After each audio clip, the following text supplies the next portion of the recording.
Today we're going to review one of the most obscure race cars, the Lamborghini Group C QVX.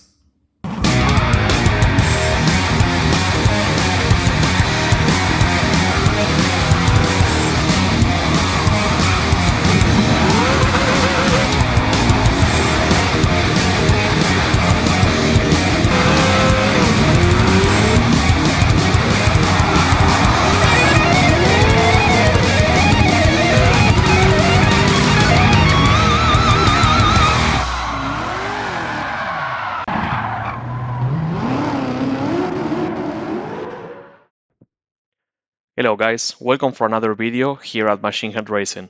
Today we are going to be reviewing the 1986 Lamborghini Countach QVX that raced in Group C. In 1980, Automobili Lamborghini was rescued from oblivion by a pair of Swiss industrialists. Against the odds, young Mimbran brothers Patrick and Jean-Claude turned the company around from their economic and financial hardships. Although the Mimbran Group never officially took Lamborghini motor racing, it was during this period that the company made its first steps into the sport. In 1994, the Mimrams commissioned an enlarged version of Lamborghini's V12 engine for powerboat racing. The result was an 8.2-liter fuel-injected motor that won multiple offshore championships over the next few years. During the first week of September 1995, there were rumors that Lamborghini would enter Group C as an engine supplier. An enlarged 5.8-liter version of the firm's renowned dual overhead camshaft V12 was reported in the pipeline as the Mimram Group sought to create a sporting image for the company.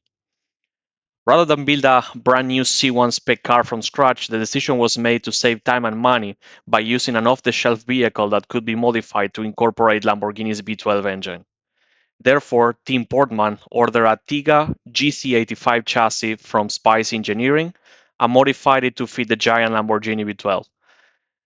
This was the birth of the Lamborghini Countach QVX. The Lamborghini-powered Tiga for 1986 would contest the C1 category, where it would race against the might of Porsche with its 962 and 956, Lancia with its LCE2, Jaguar with its XJR6, and Mercedes-Benz with its Sauber C8. Unfortunately, the only sponsor backing the team was Unipart, and due to the lack of financial support from Lamborghini, QVX only managed to do some test runs at Silverstone and Monza, missing Spa, Brands Hatch, Nürburgring, and other key races in the Endurance Championship calendar. After the successful test run at Monza, Team Portman had the QVX shipped out to South Africa, as the team had received an invitation to contest the Kyalami 500 kilometers non-championship race scheduled for November 23rd. As a result of political sensitivities, no works team attended to the events, but Porsche entries from Joest Braun, Richard Lloyd, and John Fitzpatrick ensured that there would be plenty of well-sorted opposition for the QVX in its maiden race. In the end, the QVX achieved an overall 5th position in its one and only debut and farewell race. Team Portman was later dissolved due to lack of financing, and the car was ultimately auctioned around 1993. So okay, let's start with the build. In order, of course, this car is not available in Gran Turismo 7, so what I did instead is to pick the 952 Porsche and create a library for it to reflect how the car was looking around 1986. And when it comes to the specs, this car had around 650 to 700 horsepower in racing trim when it was restricted in order to keep some reliability for long endurance races. But in qualifying trim, this car, according to what I could investigate, would reach around 900 horsepower. In order to achieve that, we need to install the turbo, and also we are going to be switching the transmission for the fully customizable racing and set the top speed at 340 kilometers per hour. The suspension and the differential, we can leave it pretty much stock. And we don't need to introduce any further modification. As I mentioned before, we need to install the medium RPM turbocharger and lower the horsepower to around 900, 905. If you want to set it in race trim spec, of course, you can lower that further to around 650 or 700 horsepower. That would make it as close to the real life counterpart as possible.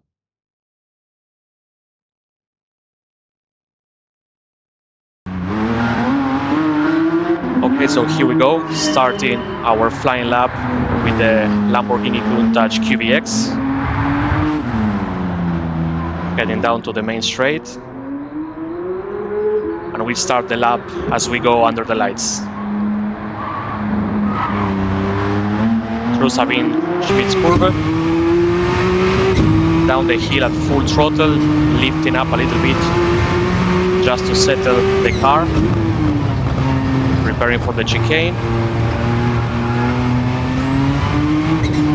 Try to carry as much speed as possible through this part. As you can see, I'm trying to avoid hitting the curves as much as possible. Being very close to them, but not going over them to avoid unsettling the car. Down towards flats. Lift up a little bit and then flat out. Heading out to Schüttenkreuz. Man, this car is fast. We achieve around 340 kilometers per hour here before the turn. And as we approach Arenberg, down to second gear. Third gear, fourth gear. Up to fifth, heading down to the fourth floor. Down to fourth, down to second gear. As we negotiate that in our fourth gear. Patience before going out of the corner to avoid understeer. Full throttle towards Menskesfeld. Keeping the car to the inside, down to second gear. Modulating the throttle here. Down to second once again. As we head down to pit path. Keeping in third gear. And now miss hit miss. Nice line through here, carrying lots of speed. As we reduce to second gear for the slowest corner of the circuit. Heading down to the village now. Down to third. Managing the understeer using all of the available pavement that we have. Now we start the climb. With this car, it's not going to be a problem due to this 900 horsepower and plenty of torque that we have under our right foot. Out of Berberg, and now heading up the back straight. Again, we're going to achieve maximum speed here once again, around 340 kilometers per hour. Before we achieve the courage corner. Let's see how we do here. Down to fourth. Lots of downforce to be used here so that we can really fly through the corners. Down to second gear. Again, it's a little bit hot here, so I had to manage the understeer. Heading down to the carousel. Nice and tidy, keep the car under control. And as we see the exit of the corner, flat out up the hill.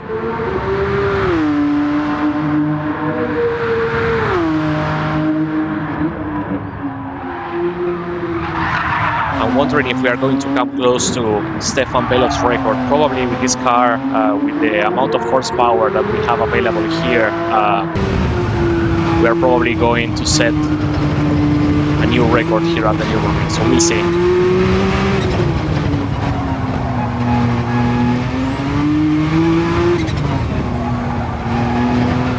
Keeping the car nice to the left here to try to position it to use all of the runoff area, part of the curve there.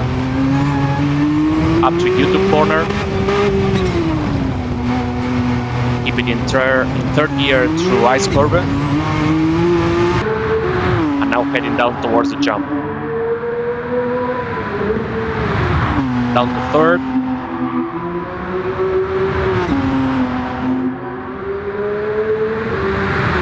And up to fourth as we head to the Stefan Belov S. Flat out through here, very easily due to the downforce. Down to third gear. Heading now to the mini carousel.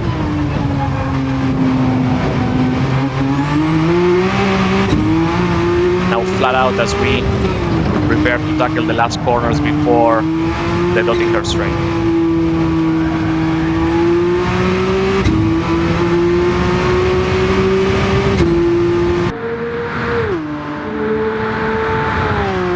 This car goes easily above 300 kilometers per hour. As a matter of fact, at the end of the straight here, we're going to be cruising at around 340 kilometers per hour.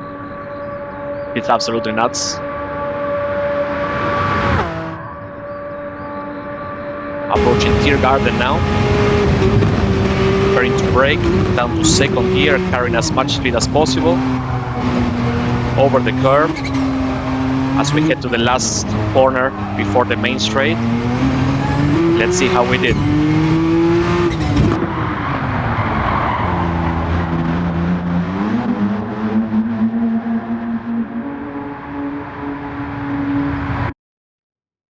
All right, so that was a 5 minute 51 seconds, 0.41. It's around 10 seconds faster than the Stefan Belov's record. If this car would have managed to race in the Nürburgring, maybe it could have given us a surprise. So I believe that this one is going to be here at the top of the ranking for quite a while. It will be until we start testing more modern cars that we are going to be improving on this lap time. So okay, guys, that's it all. That's all for today. I hope you enjoyed the video, and I'm looking forward to hearing your comments down below to see which other cars you would like to see thrown around on the Nürburgring. Take care. See you in the next one.